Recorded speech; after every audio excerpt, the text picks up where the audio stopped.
Este descubrimiento cambió la arqueología para siempre. 31 misterios de Göbekli Tepe. En lo alto de una remota colina del suroriente de Turquía, a 15 kilómetros de la ciudad de Şanlıurfa, la antigua ciudad seleucida de Edesa, cerca de la frontera con Siria, se levanta un santuario que posiblemente significó el despertar de la civilización. Los turistas que suben desde los autocares con sus botellines de agua mientras escuchan las últimas recomendaciones de los guías, quedan sobrecogidos cuando llegan a la cima. Se encuentran en Göbekli Tepe, un lugar que recuerda vagamente a Stonehenge, pero mucho más estilizado y 6.500 años más antiguo. De hecho, es el santuario conocido más antiguo de la humanidad. Este descubrimiento a finales del pasado siglo hizo mucho más interesantes algunas preguntas que no dejan de hacerse los científicos. ¿Qué fue primero, el sedentarismo, la agricultura o las religiones? ¿Cuál fue el orden cronológico de estos tres grandes atributos que distinguen a las civilizaciones? Vamos a repasar en este video la historia de Göbekli Tepe y sus implicaciones para la civilización y la cultura universal. Antes de meternos a fondo, no te olvides de suscribirte a nuestro canal y activar las notificaciones para mantenerte al día con nuestras actualizaciones.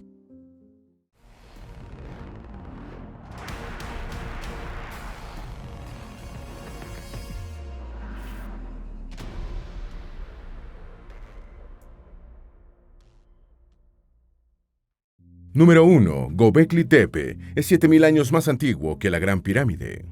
A diferencia de Stonehenge, erigido con toscos bloques de piedra, los pilares de caliza de Göbekli Tepe fueron cuidadosamente tallados y ornamentados con bajos relieves de animales, todo un zoológico artístico que incluye serpientes, gacelas, escorpiones, zorros y cerdos salvajes. Göbekli Tepe fue erigido hace aproximadamente 11.600 años, 6.500 años antes que Stonehenge y 7.000 años antes que la Gran Pirámide de Egipto, siendo el santuario más antiguo construido por los seres humanos que se conozca. Es la muestra conocida más antigua de arquitectura monumental y probablemente la primera estructura con una complejidad y envergadura superiores a los de una choza levantada por la humanidad. Hasta donde alcanza el conocimiento humano, cuando se erigieron las columnas de Göbekli Tepe, no había nada de magnitud comparable en el mundo. Número 2. Los constructores movieron piedras de 16 toneladas más de 6.000 años antes de la rueda más antigua que se conozca. Si la historia de la humanidad no está lastimosamente equivocada, cuando Göbekli Tepe fue erigido, la mayor parte de los seres humanos vagaban por el mundo en grupos de nómadas que cazaban animales y recogían frutos silvestres para alimentarse. Para edificar el santuario, quizá fue necesario concentrar en un solo sitio una cantidad de personas nunca reunida hasta entonces. Increíblemente, los constructores de Göbekli Tepe lograron minar, tallar y movilizar piedras de hasta 16 toneladas por cientos de metros, aparentemente sin animales de carga y más de 6.000 años antes de la rueda más antigua que se conozca. Las primeras personas que peregrinaron a Göbekli Tepe no conocían los metales, ni la cerámica ni la escritura. Número 3. Göbekli Tepe está cambiando la arqueología. Göbekli Tepe está en una etapa muy temprana de excavación y los arqueólogos todavía no están totalmente seguros sobre su significado. Sin embargo, están seguros de que el sitio es el más notable de una serie de descubrimientos que están haciendo tambalear algunas ideas establecidas sobre el desarrollo humano. Hace solo 2 décadas había consenso sobre el lugar, el momento y la secuencia general de hechos de la revolución neolítica, la decisiva transformación que condujo al surgimiento de la agricultura y al afincamiento de los seres humanos, dejando atrás su etapa de cazadores-recolectores para empezar a formar pueblos agrícolas. Y desde ahí a formar sociedades que iban ganando avances, organizándose política y religiosamente, con monarcas, jefes y sacerdotes, erigiendo templos y escribiendo para registrar sus logros, hazañas, mitos y temores. Número 4. El surgimiento de la civilización probablemente fue mucho más complejo de lo que se creía. Hasta hace poco se pensaba que la revolución neolítica había comenzado en un solo lugar, Mesopotamia, en el fértil territorio entre los ríos Tigris y Éufrates, en el actual sur de Irak. Una revolución que después se extendió por el este hacia la India y por el oeste hacia Europa. Se creía igualmente que el súbito florecimiento de la civilización había sido provocado por un episodio climático, un calentamiento hacia el final de la última glaciación, que indujo a los seres humanos a cultivar plantas y a criar animales. Las más recientes conclusiones basadas en Göbekli Tepe sugieren que posiblemente la revolución humana se produjo en un área mucho más extensa y fue obra de muchas más manos a lo largo del tiempo, y ni siquiera hay seguridad de que el motor haya sido el cambio climático. Número 5. Unos arqueólogos de la Universidad de Chicago visitaron el sitio en la década de 1960 y les pareció carente de interés. En los años 1960, investigadores de la Universidad de Chicago estudiaron superficialmente Göbekli Tepe, un lugar que los lugareños llaman Monte Panzudo, concluyendo que carecía de interés arqueológico. Vieron signos de actividad humana antigua, pero pensaron que se trataba posiblemente de un puesto fronterizo del periodo bizantino. El arqueólogo alemán Klaus Schmidt leyó el material producido por los estadounidenses y decidió visitar el sitio. A mediados de los años 1990, Schmidt empezó a excavar en el lugar en un proyecto conjunto con el Museo de Sanlurfa y el Instituto Arqueológico Alemán. Número 6. El arqueólogo Klaus Schmidt descubrió el sitio. Tras escarbar solo unos pocos centímetros, Schmidt descubrió una piedra tallada con mucho cuidado, y luego otras, hasta desenterrar un redondel de pilares en pie. A lo largo de los años, el equipo del alemán, formado por estudiantes de posgrado de Alemania y Turquía, y por más de 50 lugareños, desenterró varios círculos de pilares adicionales. En 2003, prospecciones geomagnéticas permitieron identificar al menos 20 círculos bajo tierra. Los pilares de piedra caliza pesaban hasta 16 toneladas y medían hasta 5.4 metros de longitud. Las estructuras tenían esculpidos bajorrelieves de animales en su superficie, algunos tallados toscamente y otros bastante refinados, y de una clara naturaleza simbólica. Número 7. Los pilares tienen la forma de unas enormes letras T. En otra área de la colina, los investigadores encontraron todo un depósito de objetos de pedernal, un completo almacén de azuelas para desbastar, cuchillos y puntas de proyectiles. Había más piezas de pedernal aquí, en un área de 1 o 2 metros cuadrados, que las que encuentran muchos arqueólogos en yacimientos enteros, señaló Schmidt. Las piedras que sirvieron como materia prima tuvieron que haber sido transportadas desde los valles cercanos. Los círculos de pilares tienen un diseño similar. Todos los pilares son de piedra caliza y tienen la forma de una letra T. Fueron erigidos guardando aproximadamente un brazo de separación. Su ancho es aproximadamente 5 veces su profundidad y están conectados por muros de piedra de baja altura. Número 8. Los pilares parecen figuras humanas estilizadas. En el centro de los círculos fueron erigidos 2 pilares de mayor altura, aguzados en sus bases para entrar en unas ranuras poco profundas, practicadas en el suelo. Preguntando sobre si el sistema de anclaje era un buen diseño, el ingeniero civil del equipo, Edward Knoll, lo negó diciendo, todavía no dominaban la ingeniería. Sin embargo, esto es algo que se les puede perdonar a unos constructores de hace casi 12 milenios, posiblemente los primeros de la humanidad.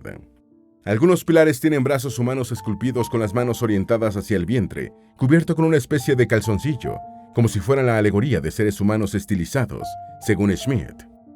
Número 9. Los círculos de pilares parecen simbolizar una danza o un ritual. Todos los pilares miran al centro del círculo, como en una reunión o en una danza, afirmó Schmidt, simbolizando posiblemente algún ceremonial religioso.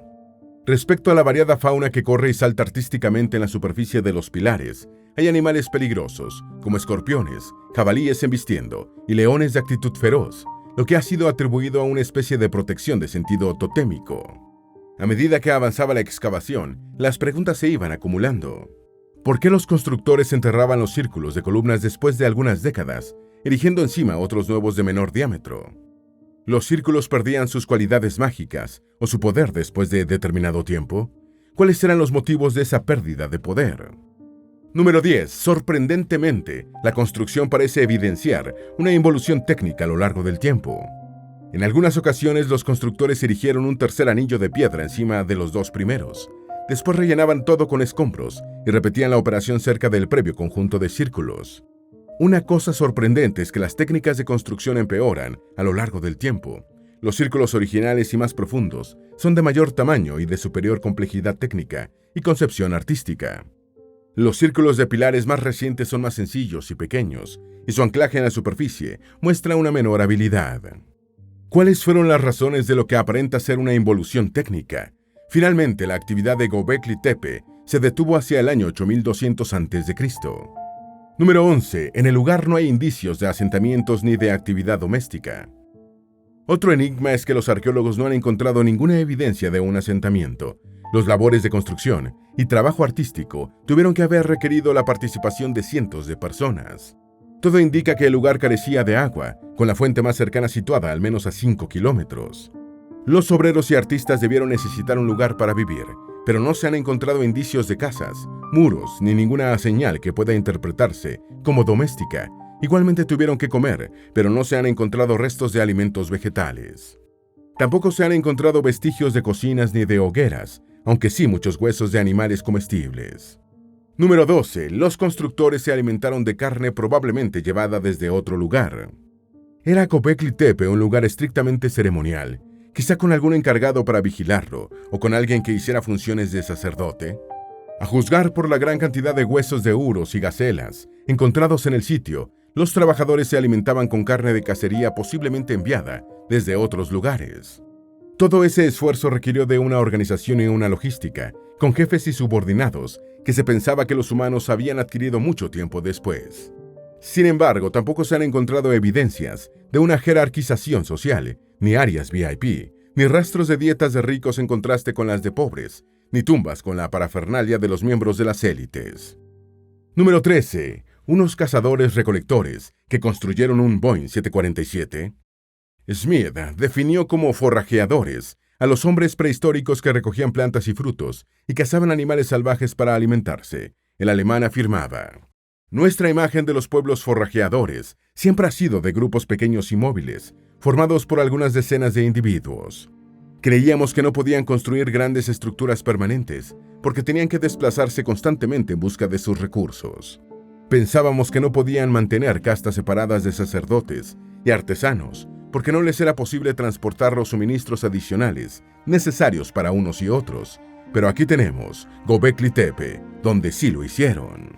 Y añadía: "Descubrir que unos cazadores-recolectores habían construido Göbekli Tepe fue como saber que alguien había fabricado un Boeing 747 con una navaja suiza". Número 14. Göbekli Tepe fue un hito del naciente neolítico. Contradictoriamente, Göbekli Tepe simboliza a la vez el mundo antiguo y nómada, cerca de desaparecer, y los tiempos civilizados que se asomaban. Sobre el santuario turco gravita el espíritu de Bere Gordon Childe, el arqueólogo marxista australiano del siglo XX, que revolucionó la interpretación de la arqueología y que acuñó la expresión revolución neolítica, quizá por asociación con su admirada revolución bolchevique. Según Childe, la revolución neolítica fue el acontecimiento más grande en la historia de la humanidad después del dominio del fuego y supuso un cambio radical, cargado de consecuencias revolucionarias para el conjunto de la especie. De acuerdo con el arqueólogo australiano, esta repentina explosión de la inspiración humana adoptó la agricultura, dejando atrás el forrajeo. Número 15. Según Childe, la agricultura fue el principal acontecimiento de la revolución neolítica. Para Childe, la agricultura fue la madre de las transformaciones. Para cuidar sus cultivos y cosechas, el hombre tuvo que abandonar su vida errante y establecerse en comunidades permanentes, donde aprendió a fabricar nuevos utensilios e inventó la cerámica. De todas las facetas de la revolución neolítica, la más capital fue la agricultura. Durante milenios, los seres humanos, provistos de utensilios de piedra, habían recogido espigas de cereales silvestres que se llevaban a sus hogares temporales para alimentarse.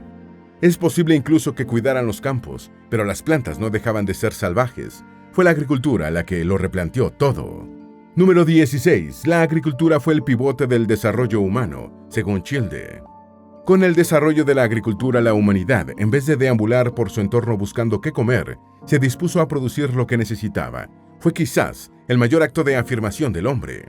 Según Childe, con la agricultura, los seres humanos pudieron vivir unidos en pueblos en grupos más grandes, y la población creció. Solo después de la revolución, pero de forma inmediata, nuestra especie empezó a multiplicarse con verdadera rapidez, escribió Childe. En estas sociedades más numerosas florecieron la innovación tecnológica y el intercambio de ideas, y los cambios sociales se aceleraron. Surgieron la religión y el arte, atributos de la civilización. Número 17. El descubrimiento de los asentamientos natufienses cuestionó la teoría de Childe. La visión de Childe fue compartida por muchos científicos durante la primera mitad del siglo XX, hasta que se descubrieron los asentamientos natufienses en el levante mediterráneo, que se remontaban a 13.000 años antes de Cristo. El hallazgo de esta cultura fue la primera objeción a la revolución neolítica de Childe, basada en la agricultura. Los natufienses vivían en comunidades numerosas y estables, de cientos de personas sin necesidad de cultivar los campos, ya que seguían siendo forrajeadores que recolectaban trigo, cebada y centeno, y cazaban gacelas. Fue un indicio importante de que debíamos revisar nuestras ideas, señala Ofer Bar Yosef, arqueólogo de la Universidad de Harvard. Número 18. Los yacimientos natufienses sugieren que primero fue el sedentarismo y después la agricultura.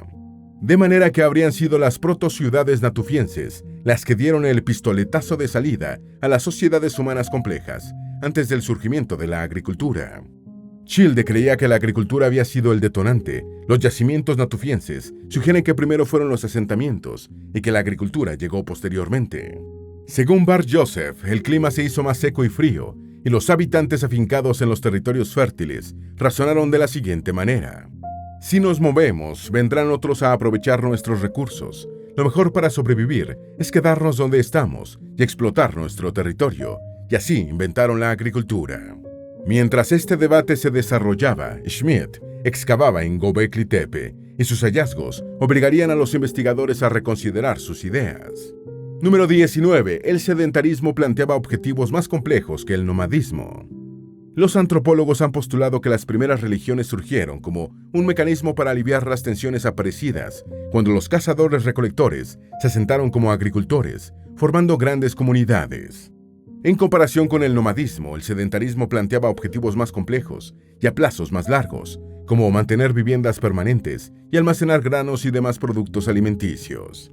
Para alcanzar estos objetivos, los habitantes de las comunidades debían comprometerse en tareas colectivas. Según esta teoría, la religión se hizo presente cuando resultó necesaria una idea que cohesionara a un pueblo con una visión compartida del orden celestial, en contraposición a otras visiones de otros pueblos. Número 20. Schmidt revolucionó todo, al sugerir que primero que el sedentarismo y la agricultura fue el sentimiento religioso. Entonces apareció Schmidt con su descubrimiento en Göbekli Tepe, un complejo santuario presuntamente construido por cazadores-recolectores nómadas, que sugiere que el sentimiento religioso fue anterior al sedentarismo y a la agricultura. La construcción de este gran templo por un grupo de forrajeadores parece indicar que la religión organizada surgió primero que otras características distintivas de las civilizaciones. Igualmente plantea que el impulso de los seres humanos a compartir prácticas rituales posiblemente surgió cuando dejaron de verse como actores casi pasivos de un entorno natural y se propusieron dominarlo. Número 21. Según Schmidt, los animales esculpidos en Göbekli Tepe son figuras religiosas.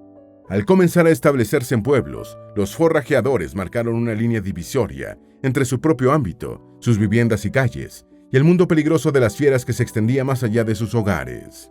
El arqueólogo francés Jacques Coven define como una revolución de los símbolos este cambio de conciencia, una conversión espiritual que le permitió a los seres humanos pensar en la existencia de dioses en un plano distinto al del entorno físico.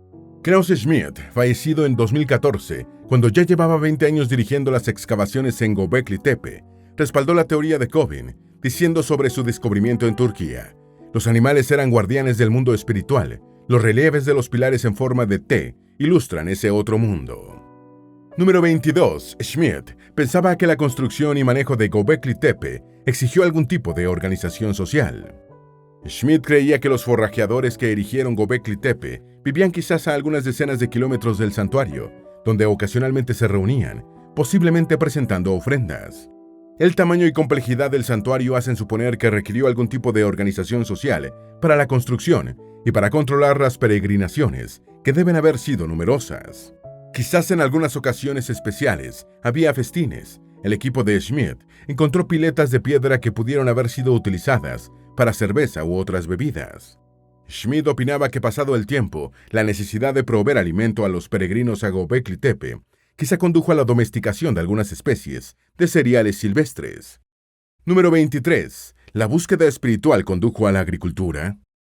Se cree que el sur de Turquía fue uno de los lugares donde comenzó a desarrollarse la agricultura, a una distancia de Göbekli Tepe que puede hacerse a pie, precisamente hacia la época en la que el santuario parece haber tenido su máximo apogeo. A menos de 100 kilómetros de Göbekli Tepe, en las laderas del monte Karakağ Dağ, se encuentran los antepasados salvajes más directos de la variedad escaña de trigo cultivada en la zona, lo que respalda la teoría de que la agricultura pudo haberse iniciado cerca del santuario. En otras palabras, la agricultura pudo haber sido consecuencia de esa búsqueda espiritual y de ese conjunto de creencias y prácticas que llamamos religión.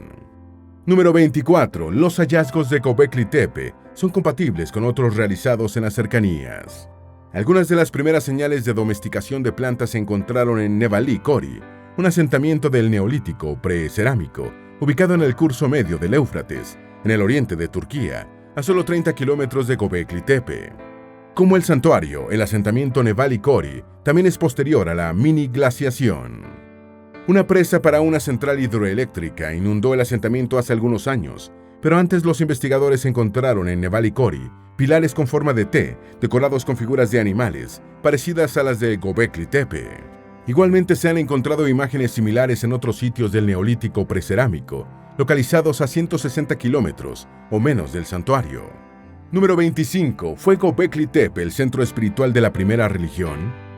Según decía Schmidt, la similitud de imágenes entre diversos yacimientos evidenciaba la existencia de una religión común, que posiblemente fue la primera importante en el mundo, y tuvo en Göbekli Tepe su centro espiritual, tal como ahora lo es el Vaticano para el catolicismo y la Meca para el Islam.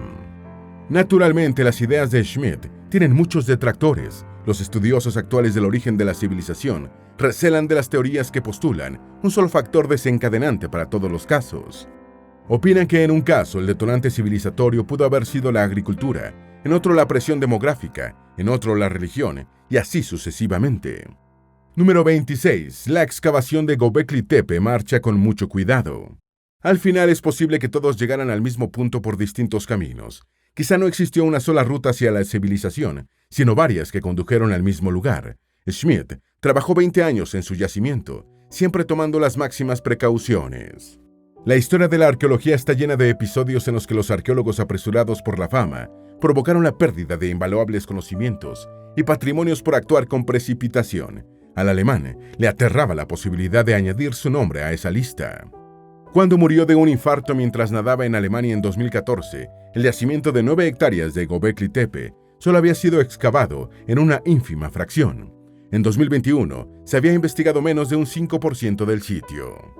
Número 27. Posiblemente Göbekli Tepe es más antiguo de lo que pensaba Schmidt.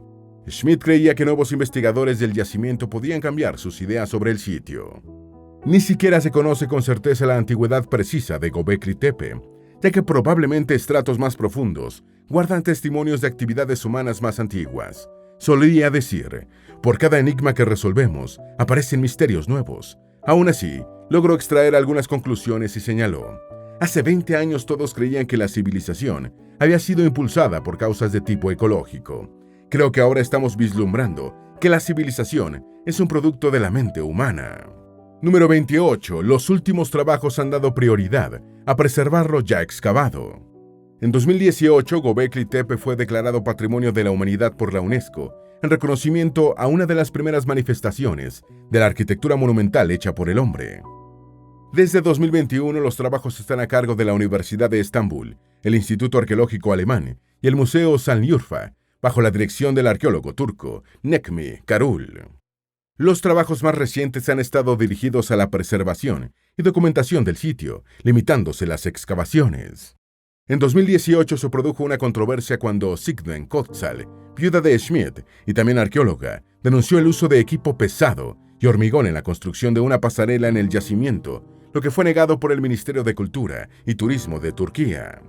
Número 29. Los constructores de Göbekli Tepe fueron un parteaguas entre la vida nómada y la vida sedentaria. La evidencia muestra que los constructores de Göbekli Tepe fueron cazadores-recolectores que completaron su alimentación con variedades tempranas de cereales domesticados. A juzgar por otros descubrimientos del Neolítico anterior a la cerámica en la región, vivían en aldeas durante parte del año, por lo que formaron parte de la transición entre la vida nómada y la vida sedentaria. El pilar en forma de T que se observa en el santuario es exclusivo de la región en la que se encuentra el yacimiento, pero resulta común en varios sitios del Neolítico anterior a la cerámica. Los análisis de herramientas y utensilios como morteros y piedras de moler encontradas en la zona indican que existía un procesamiento considerable de cereales. Las evidencias arqueozoológicas sugieren la caza de gacelas a gran escala entre el verano y el otoño. Número 30. ¿Cómo era el área cuando fue construido el santuario? Los constructores de Göbekli Tepe tuvieron que soportar más calor y humedad que los habitantes actuales del área. El sitio estaba rodeado por una pradera de estepa abierta, con diferentes variedades de cereales silvestres, incluyendo trigo, cebada y escanda. Por los prados deambulaban gacelas, cabras y ovejas salvajes, alimentándose de la hierba. Es posible que el lugar fuera estación de paso de grandes migraciones estacionales de gacelas. No existe evidencia de importantes arboledas, ya que los restos de carbón recuperados proceden de almendros y pistachos. Número 31. ¿Cómo se abastecían de agua? Los arqueólogos tienen diferencias de opinión sobre cómo accedían los constructores de Göbekli Tepe al agua potable. Schmidt sostenía, no había acceso al agua en las inmediaciones. Esta suposición se basaba en que, si bien existen muchos manantiales y pequeños arroyos en el área, la mayoría actualmente están a varios kilómetros del santuario. Sin embargo, la mayor humedad en aquella época probablemente se reflejó en un nivel freático más alto, facilitando la aparición de manantiales cercanos al sitio, que con el tiempo desaparecieron. Schmidt también observó la presencia de cisternas excavadas en el lugar, con capacidades de al menos 150 metros cúbicos de agua, y las excavaciones identificaron un posible sistema para recoger el agua de lluvia. ¿Fue Göbekli Tepe el primer templo construido por el hombre? ¿Qué fue primero, la agricultura o el sedentarismo? ¿Estos fueron previos o posteriores a las religiones? Esperamos que este video te haya sido útil. Si tienes algo que agregar, por favor, compártelo con nosotros en la sección de comentarios. Dale me gusta a este video y envíale el enlace a tus familiares y a tus mejores amigos para que también sepan más de este descubrimiento que cambió la arqueología para siempre. 31 misterios de Göbekli Tepe. Si eres nuevo en nuestro canal, no olvides suscribirte. No se te olvide seguirnos en todas nuestras redes sociales, que van a estar aquí abajo en la descripción. Recuerda, un pueblo que no conoce su historia está condenado a repetirla.